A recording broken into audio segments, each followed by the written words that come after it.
Lebanon उपरे इस्राएल जेउभली आक्रमण करुछि ताहा आउ एक युद्धर आभास परि मने हेलाणी। आक्रमण और प्रति आक्रमण भितरे हिजबुला और इस्राएल एबे परस्पर सह मुहांमुही स्थिति रे अछंती, जहाँकि विश्व पाई बड़ चिंतार कारण पालटिलाणी।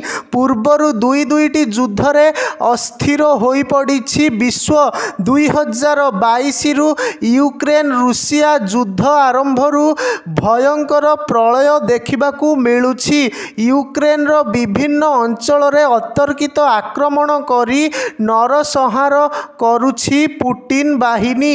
यूक्रेन रूसियार एक अंश बोली कही जोर जबरदस्त दखल करने चलाइछि उद्यम, हेले यूक्रेन को सबु क्षेत्र रे सहयोग करी आसीछि पाश्चात्य राष्ट्र।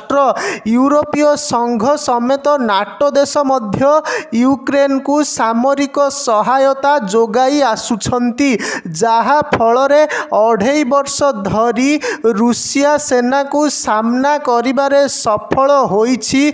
जेलेंस्की सेना युद्ध पछर प्रमुख कारण कुख्यात आतंकवादी ओस्मा बिन लाडेन रो हत्या को देखा जाए। जेबेठू अमेरिका लाडेन को हत्या करिछि सेबेठू पाश्चात्य और गल्फ देश मध्यरे विवाद देखा देइछि। किछि राष्ट्र रे एही विवाद युद्धर रूप नेइछि। सेपटे 7 अक्टोबर 2023 रे शांति चुक्ति भंग करी हमास आतंकवादी माने इस्राएल उपरे आक्रमण करिथिले। एथिरे 1200 इस्राएल नागरिक मृत्युवरण करिथिबा बेले 250 रु अधिक जनଙ୍କୁ अपहरण करा जाइथिला। एहा परे गाजा उपरे आक्रमण करुछि इस्राएल सेना। गाजा रे सेबेठारु जारी रहिछि युद्ध स्थिति। इस्राएल सेना आक्रमण रे वर्तमान सुधा 1000 संख्यक पालेस्टाइन नागरिक मृत्युवरण कलेनी। प्रश्न उठुछि युद्ध पाई अशांत विश्व आगकू कौन रहिबो विश्वर स्थिति। विश्वर 2टी स्थान रे युद्ध और गोटे स्थान रे युद्ध भली परिस्थिति देखा देइछि। युद्ध को नहीं विभिन्न राष्ट्र मानक आभिमुख्य उपरे जदि नजर पकाइबा तेबे किए युद्ध को समर्थन करुछंती तो आउ किए विरोध करुछि। किंतु एहा भितरे भारत किंतु निज आभिमुख्य स्पष्ट रखिछि। भारत को मित्र राष्ट्र भावे उभय पाश्चात्य और गल्फ देश देखंती।